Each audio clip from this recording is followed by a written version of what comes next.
kese la mafia kese la ñale ñooy def accord bu ñu defee accord ba pare nga rocceekuwaat ci biir ñi def accord nga créé waat beneen branche nga ne yow bokkoo ci ñuy def accord pour yow ñu jox la sa lekk ci wàllu wi parce que accord yi xaalis la commandant yi dirigeants yi on va leur donner ay milliards ay millions li ngeen war a comprendre en primo tapoter et partager live léegi bu ñu créé groupe bii jiit en 2017 ñoom ñu ñëw indi série terroriste MNLA ñëw ñu créé beneen groupe bu ñu tuddee FLA mooy Front Libération Azawad ñoom aussi ñu créé leen en 2019 2020 léegi ñu ne léegi MNLA amul léegi FLA mooy am Front Libération Azawad les mêmes éléments en 2018 2019 xeex bi gën a méttiwaat ca Kidal même terroristes yi ñëwaat diaboliser accords yu amoon ca Alger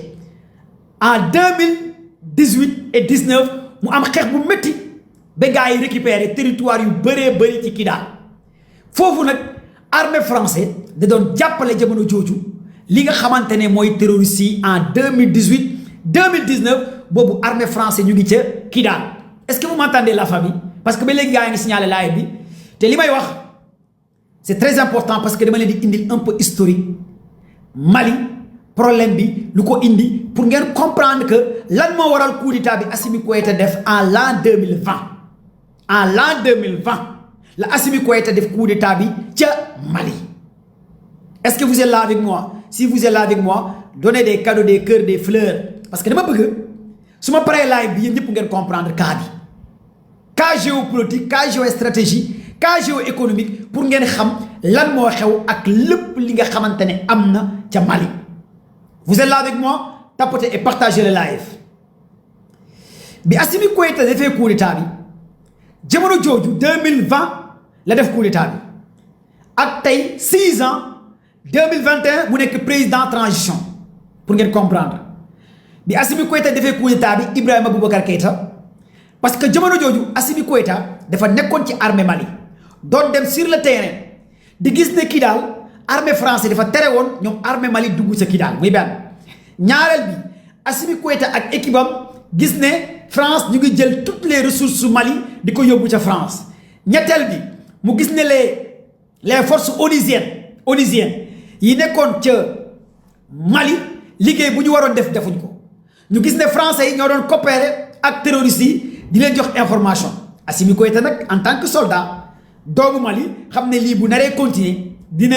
armée terroristes yi dinañ récupérer li nga xamante ne mooy Mali ci la def coup d'état bi 2020 2021 Assimi Goïta bi mu defee coup d'état bi mu ne léegi armée français da ngeen di able Mali information yi gars yi am ñu dem ba gis ne information ak vidéo par des satellites militaires et des vidéos de renseignement ñu gis ne armée français ñoo doon jàppale les Touaregs armée tubaab yi ñoo doon kaarawu mel ni naari di rey soldaaru maliens yi à l'appui xam ngeen loolu c'est très dangereux ñoom ndekete bu ñuy xeex di xeex ak Touareg gi ñoom Assimi Goïta dañoo jàpp ne ndekete c'était pas ay Touareg kese la ñuy xeexal mais ndekete français yi aussi dañ doon kaalawu comme Touareg gi comme naari doon xeex ak armée français loolu moo gën a poussé armée Mali ne carrément yéen waa France appui bi ngeen ñëw pour dooleel ñu pour jàppale ñu vous n'allez qu'à quitter li nga xamante ne Mali sans condition immédiatement lii moo indi woon coow li armée français nag quitter carrément lii di Mali aussi demandé waa ONU nañu quitter ci ngeen gis sax armée sénégalaise après jot na quitter y avait même des soldats sénégalais yi doon wax benn vidéo bu doon circuler villa ñu ne armée Mali mu ngi doon exiger ce gars yi teel a quitter même Sénégal quitté na yeneen réew yi quitté ñëpp quitté ca Mali toutes les zones yi ONU yóbboon ay nit parce que armée sénégalaise bu fa nekkoon waa ONU ñoo leen fa yóbboon ak yeneen armée yeneen réew yi waa ONU moo leen fa yóbboon ñoom ñëpp ci la Assimi Goïta demandé gars yi quitté ca Kidal ak zone yëpp nu mu gën a gaawee pour ñoom armée Mali mën a contrôler définitivement Kidal Kati Gao tout Savaré ça ce sont des villes mooy Minusma merci mon frère Minusma gars yi quitté ak casque bu lay merci Baba Abdou ci la gars yëpp quitté bi gars yi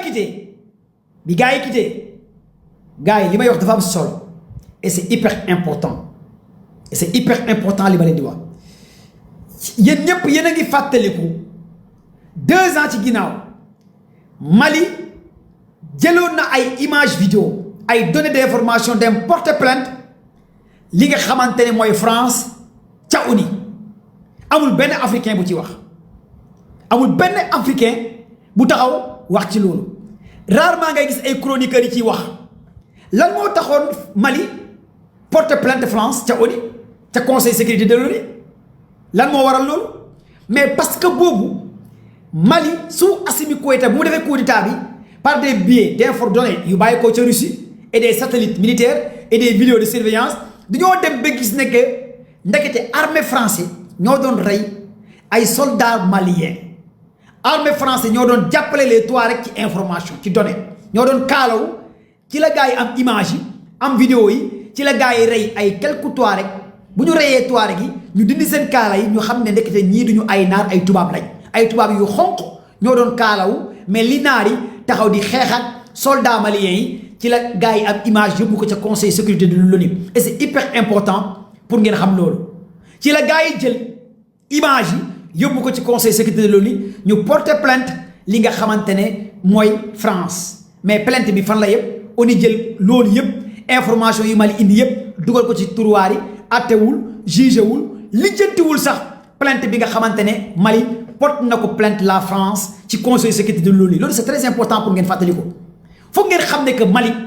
dafa porter plainte France avec données d'image information xam nga nit aussi c'est pas que tey lii day xew rek ñëpp naan non c'est la fin Mali wala nangam sangam di wax loo xamante ne soit maîtriser wu leen ko wala xamu leen ko di attaquer Mali di attaquer gars yi alors que Mali ay jàmbaar lañ et Mali ne tombera pas et Mali ne va jamais tomber encore de plus Mali ne tombera jamais mes frères et sœurs africains Mali ne tombera jamais mes frères et sœurs de l'AES et Mali ne va jamais tomber si Mali tombe l'Afrique va tomber et l'Afrique de l'Ouest va tomber encore de plus loolu dafa war a leer il faut ngeen xam ko d'abord bés bu Mali daanoo bépp réew bu frontalier ak Mali da ngay daanu loolu moom amut ñaan amut leneen lii foog ngeen xam loolu te Mali du daanu te Mali ne va jamais tomber encore de plus on est de tout cœur avec vous parce que vous êtes les meilleurs armées Mali les femmes vous êtes des meilleurs encore de plus la résistance encore la résistance les Maliens ci la Assimi Goïta dajale renforcer armée Mali récupérer waat Kidal mais Kidal bi ko récupérer mais armée Mali moo récupérer Kidal bi armée française demee ci la armée Mali récupérer Kidal éliminer toutes les bastions des terroristes des djihadistes des rebelles armée Mali récupérer Savare armée Mali récupérer Touareg armée Mali récupérer Gao mais come on il faut que ngeen xam un peu historique bi kon armée Mali fait partie parmi les meilleures armées de l'Afrique mention spéciale à l'armée Mali armée Mali seul moo récupéré sans appui bi ONU génnee MINUSMA génnee ONU génn France génn seul armée Mali ñoo récupéré plus de 4 grandes villes yu terroristes yi nekkoon sous Assimi Goïta loolu fii la ñu fekk ñu xam ko ñu gis ko kon félicitations à armée Mali léegi nag la grande question qui se pose mooy lan moo créé lii am le 25 avril bi passé l'an 2026 ba ñu rey ci Sadio Camara lan moo ci créé lii gars yi partagez leen vidéo bi ngeen déglu fii c'est hyper important tapotez et partagez la vidéo maximum je vous explique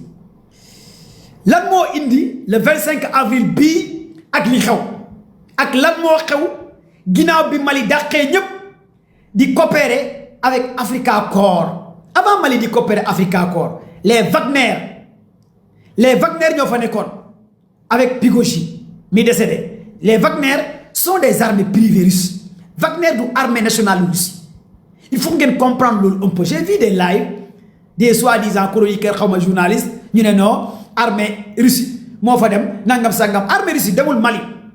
Russie dafa am lu ñuy woowee armée privée comme privé Wagner armée privée la Africa Corps bi nekk ca Russie privé la loolu foog ngeen xam ko du armée nationale Russie dafa am ay partenaires privés mu ñu tudd Africa Corps ñoo remplacer les Wagner de Prigoji moo leen doon diriger mais Prigoji il a été dafa décédé ci benn scorch avion bu am hélico ñu bëri nee nañ Prigoji gars yi dañu ko rey et cetera j'en passe mais moom moo dirigé woon les forces Wagner armée privée la bu Russie créé loolu foog ngeen xam ko privé la et voilà privé yooyu sax ensuite détenu politique prisonnier gangster ji nekk te loolu moo remplacé lu ñu defee Africa Corps jamono ji moo nekk ca Mali ñu signé ay partenaires accord avec armée Mali seul Africa Corps ak armée Mali instant yi moo nekk di jàppale Mali ci guerre bi léegi nag lan moo indi est-ce que vous m'entendez bien parce que ba léegi gars ngi signalé live bien mes followers merci à l'assistance technique TikTok de sécuriser le live et de bien protéger le live TikTok merci mes amis mes followers mes frères et sœurs merci parce que j'aimerais vraiment que certains étudiants, élèves, commerçants, marabouts puissent un peu comprendre la géopolitique de Mali, la géographie de Mali, la géoéconomie de Mali, la géostratégie de Mali et l'armée Mali et l'industrie de guerre Mali. 5 piliers, c'est hyper important pour que vous puissiez comprendre un peu lan mooy Mali d'abord. Bala ngay dal di classe di wax ci Mali loo xamante ne maîtriser woo ci dara di yàq seen image pour ngeen comprendre. Léegi la nuit du 25 avril. L'an 2026 daa benn attaque bu am ca Mali attaque boobu lan moo tax attaque bi am j'ai eu des gens qui disent que l'armée Mali est faible si renseignement parce que les renseignements ont failli leur mission c'est pourquoi l'alliance des FLA Front Libération Azawad Jin ak Touareg def nañ benn attaque parce que l'armée Mali a failli des renseignements d'information mes frères et sœurs États-Unis bi Ben Laden di attaqué États-Unis di daaneel jumelles yi di rey plus de 3000 personnes en 2001 xaw ma 2021 ana renseignement américain yi bi Oussama Ben Laden di bombarder les jumelles États-Unis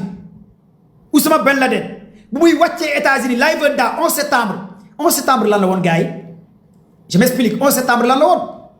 2021 la wala 2000 lan 2001 merci la famille boobu ana renseignement États-Unis boobu est-ce que États-Unis a failli sa mission la grande puissance technologie données des terroristes ont failli tuer plus de 3000 personnes en 2001 aux États-Unis d'Amérique oui premier élément les attentats qui ont tenu en Allemagne combien de personnes les attentats en France les attentats yi nga xamante ne am na en Iran la fois passée Israël attaqué wul Iran décapité Mujtaba Khomeini décapité Ali Khamenei des dirigeants biir Iran mi nga xamante ne ku ko xam ci données information ak lépp Iran nga xam ne Russie moo koy jox information ak Chine ñu attaqué ko décapité ay dirigeants lan la mujjee Iran riposté wu récupérer territoire am kan moo gën a puissant Iran Syrie barke démb bi gars yi di attaqué Bachar Assad di ko daaneel ñan ñoo attaqué Bachar Assad sont des groupes terroristes composés par branche Al-Qaïda branche État islamique branche radicale Djinn branche radicale Front Libération Azawad gars yi des fois c'est hyper important de dégager quelques critères avant d'attaquer Mali même attaque yi amoon ci dans ces pays-là mais ni attaque mën a amee États-Unis mën a amee Sénégal mën a amee Mauritanie mën a amee ci yeneen réew mën a amee feneen mais attaque mënoo ko préparer mënoo ne sama réew kenn du ko attaquer kon li am tey Mali attaque bi am la nuit du 25 avril l'an 2026 mais il y avait des infiltrés à l'intérieur de Mali déglu ngeen discours Assimi Goïta bi y avait des éléments yu nekk ci armée Mali yu trahir mafia bi yi jaay gars yi yoo xamante ne ils sont des vendus yoo xamante ne ils préféraient que l'argent que défendre la patrie Mali ñi jaay Mali une attaque coordonnée de 12 000 soldats d'après les renseignements russes 12 000 soldats tenez bien ces chiffres 12 000 combattants attaquer 4 grandes villes à 5 grandes villes coordonnées même temps 12 000 combattants qui ont été coachés, formés par des instructeurs ukrainiens et européens d'après les services de renseignement russes. Attends. 12 000 combattants qui ont été formés, coachés par des instructeurs ukrainiens et européens d'après les renseignements russes. Russie nee na Ukraine ak européens ñoo doon former les forces FLA te yéen ñëpp xam ngeen force FLA mooy Front Libération Azawad ay ressortissants algériens lañ boo jëlee Djinn am na ay ressortissants yeneen pays même bu nekkee duñu ay nationalité algérien lañ mais d'après les renseignements ñoom ñëpp fa lañ bàyyeekoo ñu ci gën a bëri ci FLA ñale ci Mauritanie ñale ci yeneen branche la ñu bàyyeekoo ñale bàyyeekoo ca Syrie ñii bàyyeekoo ca Libye ñoom ñoo créé cette coalition bi nekk FLA Front Libération Azawad nekk Djinn nekk les Touaregs et les alliés avec des drones de kamikaze benn avec des banques de données d'information ñaar et des pick-up et aussi des kamikazes